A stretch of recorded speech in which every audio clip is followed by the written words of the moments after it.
What's up, folks? Welcome back, and I'm here for another battle. This is the last one of that day. I'm undefeated at this point, 3-0, and so is my opponent. He's running a kid deck as well as my second opponent did, and I found out later that my second round opponent that was running kid was his buddy, and they were both running the exact same deck. So I'm like, okay, cool. Obviously, I don't remember every card that was in the green kid deck before, but I think it's pretty standard from what I've seen online and just observed from other people. So with this one, though, what I will say is I believe 100% my first mistake was my very first move, and it's this right here. I decided not to mulligan because I had the searcher card. I should have mulliganed because I have no counter cards in hand. I have nothing to save my characters.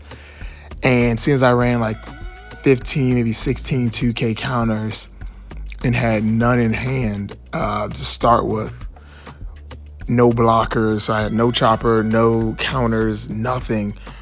I set myself up terribly. So I'm obviously able to mount an offense, which isn't a problem. I can always mount an offense. But the issue is I don't have any way to defend my characters. And I know a lot of people say, you know, the Zoro deck, the rush deck should be all gas, no brakes, no saving characters, none of that stuff. I disagree. For me personally, I'm very much so a fan of being able to have defense, and I had none. Like I realized that as soon as I said I'm good, I was like, sheesh, I'm not good. Now I was able to pull a chopper, so that's decent. But I have no counters in hand, not a single one, at all. No counters. So I decided to go ahead and attack leader, leader for leader. Bring out Rush Zoro, attack, Rush Zoro for 6. He takes it and drop chopper. Now I do have my Red Hawk there, but I don't want to use Red Hawk so early just to save 4,000 because then that requires me to have 2 Don laying around, which doesn't work for my offense. I work for the defense part, but it's only for 1, so I'm like, yeah, I don't know if I want to waste that. Oh my goodness. So I'm seeing the error of my ways here, especially since he keeps resting my characters. So against this matchup, I definitely need the 2K counters because he keeps resting everything. He's resting my blockers. He's resting my cards. And he's just easily just knocking them out. So I'm having to deal with this as an issue here. He does Bonnie's ability, does a search for another 2K counter. So defensively, he's doing solid, right? He's doing solid. I was able to take 1 life, but that's just because he allowed me to take it, honestly. His hand's thick. And I'm like, okay, what can I do? I get a 2K counter. Usopp, I'm feeling good about this. I'm like, all right, I got something. I know I have Jambe there to get through a blocker in late game. But my only real offense move here is to pull out Luffy. That's 5 off the jump. And I do have a second one in hand, but I got to pull him out. And then what I want to do, I decide just to swing with him. Just leader to leader. Just base level Luffy, base level leader, and take out his cat. Get rid of his cat, leave the 2 there for my Red Hawk this time. When he comes into attack, kill something. I got to kill something. I got to take something off the board. He is compiling a very thick hand. I need to get rid of something. Something got to go. So he grabs another cat. I'm like, God dang, this goddamn cat got 9 lives. He does Bonnie's ability. I'm like, okay, all right. Here we go again. So he has the Landawanos, the Supernovas, and he's doing a great job finding these, searching for these. I'm like, all right, well,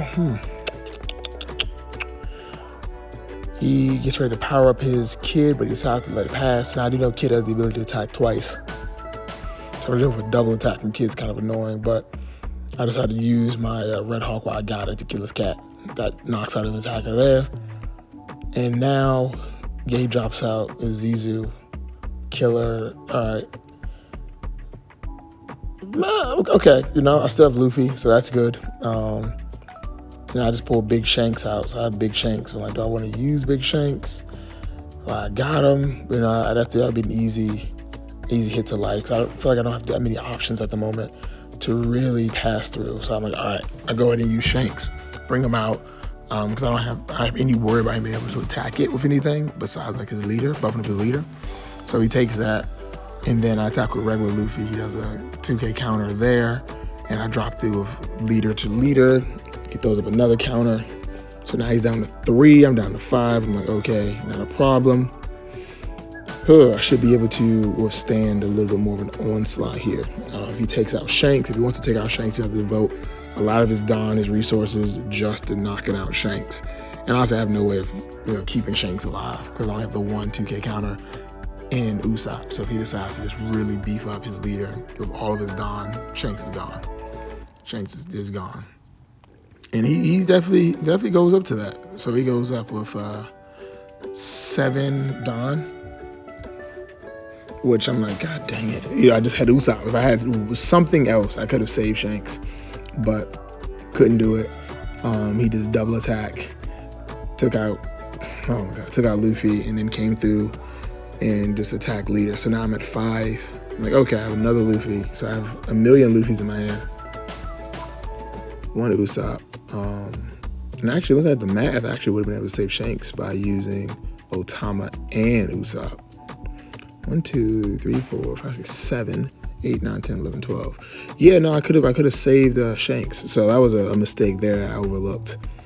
I could have definitely saved Shanks by ditching off the two counters, and that may have helped out next turn, honestly, because then Shanks would have been swinging heavy.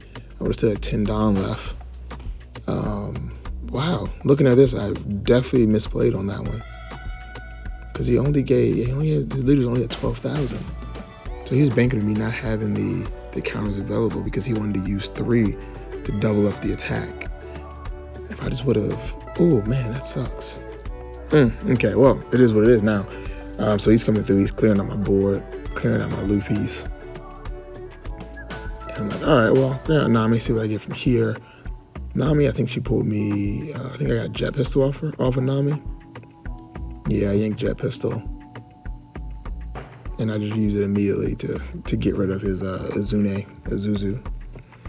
So now with only 5 Dawn left, I just give 3 to leader to attack. Knowing he's gonna block, get rid of that. Cause I don't want to bring out Rush Luffy again. I mean, I could have actually, at that point, I could have brought out Rush Luffy and then just went Luffy to leader for 6, making him ditch a counter, and then go,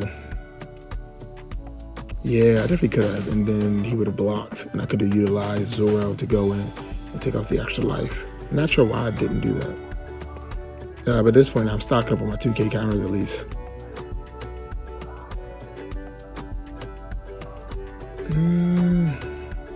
Yeah, so I can count 3 misplays so far. The very beginning, the not saving Shanks,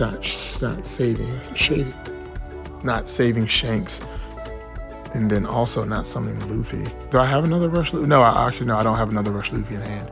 That's my regular Luffy, 2K counter Luffy. So I didn't have anything to protect that Luffy. Yeah, I wouldn't be able to do the attack I wanted to when it would a double attack. Okay, that makes sense why I didn't do it. Okay, so he still has a pretty decent hand. I'm trying to chip away at his life, obviously. And I'm just using Nami to go in for his. I probably could have beefed up Nami a bit and just went straight for his leader to force him to get rid of a blocker, but that would have cost too many resources.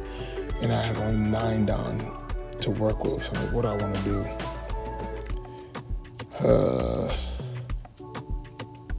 So I had to set 3 aside. Yeah, I decided to set 3 aside to bring out my big Luffy, well, my little big Luffy. And I Diablo Jambe to my leader to give an extra 5. And decided to just go straight in at his leader with that. He eats it, not a problem. He knows it's not a problem. And I summon my little Luffy here. Okay, yeah, so now I'm still feeling the pressure. Clearly I have 3 life left, but it's not enough. He decides to go to attack with his kid. I take it. I get Red Hawk, and I'm like, trigger on your leader. So that way his leader has negative 10,000. Well, is minus 10,000, so now his leader is minus 5,000 in attack. So at least I don't have to worry about him coming through with double attacks from his leader to my leader, which is useful, very useful. But he takes out my Nami, which I didn't see why he would take out Nami instead of taking out Luffy, but I guess he saw him more as a threat. He brings out another, was it Izune? Zuzel? Can't see what that card is because of glare. Yeah, okay. So now instead of Tindon, I get Rush Zoro. I'm like, okay, I just need to get 3 attacks through or 2 attacks through. But he does have 2 blockers on field that I can account for, maybe a 3rd with the glare. So I'm like, this is an uphill battle. I know when I beef up my Luffy, he'll be just beefy. I decided to drop Otama because I'm like, I don't need a 2K counter. My life's already low. To bring down his, to bring out his kid, and knock him down a bit. So if he decides to block on him, he's getting KO'd. And I'm like, all right, well, got 6 down remaining. 7,000. Okay, he blocks with a killer. He draws a card. And then now 8,000. Yeah, he blocks that. I bring out Rush Zoro, give the 2. Check how many Zoros I have left. 6 of an 8,000, and he blocks. He just decides to block it with Beige, and I'm like, darn it, he didn't do what I wanted him to do at all. Not at all. I really wanted him to block with with Kid at least. Yank up Nami, so that'd be good for next turn. He attacks, and then that's all I got. And I was like, darn it, how I misplayed so bad. But all in all, I went 3-1, which is definitely better than my last tournament, so I felt good about it. But do me a favor, subscribe to the channel, like this video if you can. Please go home and tell your grandmother you love her. See ya.